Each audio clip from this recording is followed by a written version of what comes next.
اور راستے میں امریکہ کے جنگلات کی ٹھنڈی ہوائیں اور گاڑیوں کی اتنی تیز رفتاری کہ اگر بچ گئے تو گھر والے خوش، نہ بچے تو رشتہ دار خوش۔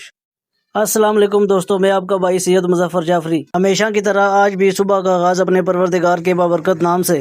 سب سے پہلے نماز، پھر بچیوں کو کالج، پھر بچوں کو سکول، آتے ہوئے قبرستان میں دعا، اور راستے میں امریکہ کے جنگلات کی ٹھنڈی ہوائیں اور گاڑیوں کی اتنی تیز رفتاری کہ اگر بچ گئے تو گھر والے خوش، نہ بچے تو رشتہ دار خوش۔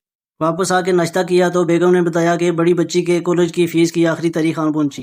فیس کے لیے میں نے اپنی دکان کی کچھ دنوں کی سیل اکٹھی کی اور حساب لگایا تو فیس بالکل برابر آ رہی تھی۔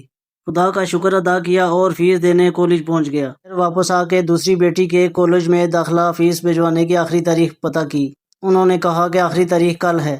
پھر وہاں سے واپس آ رہا تھا تو راستے میں مجھے اپنے اس سکول پہ نظر پڑی جہاں میں نے 6 اور 7 کلیئر کی تھی۔ بالکل یہی وہ گیلری ہے جہاں ہم دھوپ میں بیٹھا کرتے تھے صبح کے ٹائم۔ سکول کو دیکھتے ہی یادوں کا ایک طوفان تھا جو میرے ذہن میں ابھر آیا کہ وہ بھی کیا دن تھے جب ہمیں کسی چیز کی فکر نہیں ہوتی تھی، صرف پڑھائی اور کھانا پینا اور سونا ہی تھا۔ بڑے ہونے کے نقصانات تو اب پتہ چلے کہ کیا ہوتے ہیں جب کاندھوں پہ ذمہ داریاں پڑتی ہیں۔